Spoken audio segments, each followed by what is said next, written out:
Frères et sœurs, soyez bénis dans le merveilleux nom de notre Seigneur Jésus-Christ.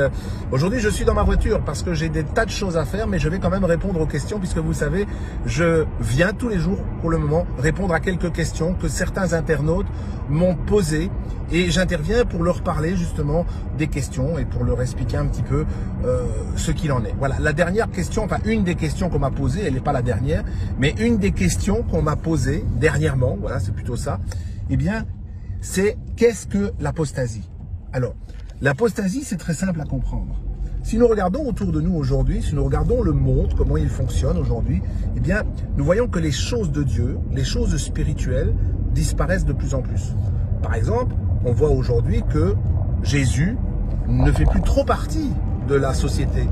Or, même si à l'époque, les gens étaient d'origine catholique, ils avaient quand même chez eux, souvent, une croix à la maison, peut-être avec le Christ dessus, mais au moins on croyait qu'il y avait eu un sauveur dans le monde et le christianisme était quand même encore là.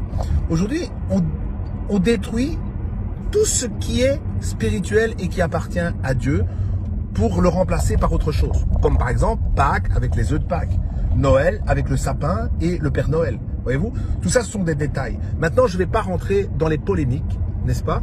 Je parle de l'apostasie, je ne vais pas rentrer dans les polémiques avec tous ces gens qui vont encore me laisser des messages. Je préfère que vous ne m'en laissez pas.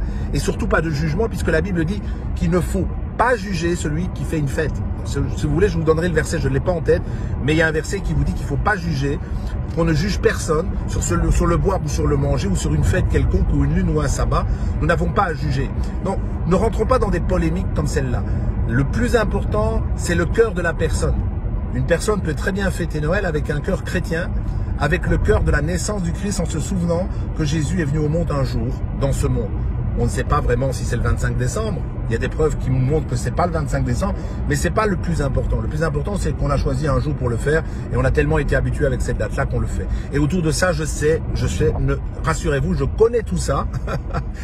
Je sais que derrière tout ça, il y a plein de choses, je vais dire, païennes. Mais nous savons que le diable, de toute façon, pour nous chrétiens, il est vaincu, il est sous nos pieds. Donc, il n'a plus aucune autorité. Donc, on va plus lui donner de l'importance. On sait qu'il est en train de créer l'apostasie un peu partout, la disparition des choses spirituelles. Je vous parle de Pâques, même chose, aujourd'hui on a remplacé Pâques par un lapin avec des œufs. Vous voyez, alors que la Pâques, c'est quand même très important pour nous les chrétiens, bien entendu. Et là, c'est une fête qui est très importante. Et si Noël n'était pas importante aux yeux des chrétiens, Satan ne la ferait pas disparaître comme il l'a fait aujourd'hui. Donc ça prouve par là que le sens profond de la Noël a quand même une influence sur Satan parce que ça le dérange, voyez-vous. Donc il a fallu qu'il change tout, quand elle est bien fêtée avec le côté spirituel, évidemment. Maintenant, venons au monde en général. Regardons un petit peu nos enfants. Quand ils viennent au monde, 3/4 du temps, ils ont besoin d'une tutu, n'est-ce pas? Une tutu dans leur bouche. Mais ils ont aussi besoin d'un doudou, n'est-ce pas? Parce que déjà, un enfant, quand il vit dans ce monde des ténèbres, il sent déjà le manque d'amour qu'il devrait avoir à sa naissance. Voyez-vous, il y a déjà un manque de paix. Donc il a besoin de trouver un réconfort déjà dans son nounours pour se rassurer, pour ne pas se sentir seul. Voyez-vous, eh bien, c'est cette place que Dieu doit prendre dans le cœur de l'homme et qui aujourd'hui continue à manquer dans le cœur des hommes. Aujourd'hui, les gens vont chercher des doudous. Oui, ils cherchent des doudous, toutes sortes de doudous. Dans la cigarette, dans le sexe, dans le jeu de hasard, dans la discothèque, en dansant jusqu'au bout de la nuit.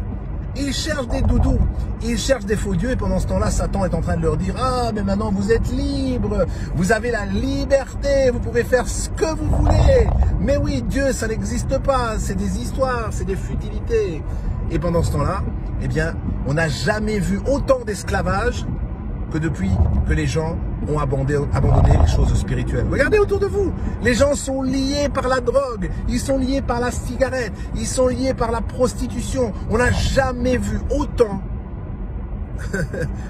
d'esclaves que nous avons aujourd'hui. Alors si aujourd'hui tu m'écoutes que tu n'es pas chrétien, il faut revenir à ce qui est spirituel et à Jésus-Christ qui est mort pour tes péchés. Et aujourd'hui Satan ne veut pas que tu le saches. Mais aujourd'hui, je te dis, Jésus est mort pour tes péchés. La Bible dit, Dieu a tant aimé le monde qu'il a donné son Fils, afin que quiconque croit en lui ait la vie éternelle. Si aujourd'hui tu rejettes le Christ, si tu rejettes l'amour de Christ manifesté à la croix de Golgotha, il n'y a aucun autre salut pour toi. À la fin de ta vie, c'est le feu, c'est la destruction de ton âme pour la vie éternelle. Mais si tu acceptes Jésus, Dieu te donne une garantie aujourd'hui que tu iras au ciel, que tu auras la vie éternelle.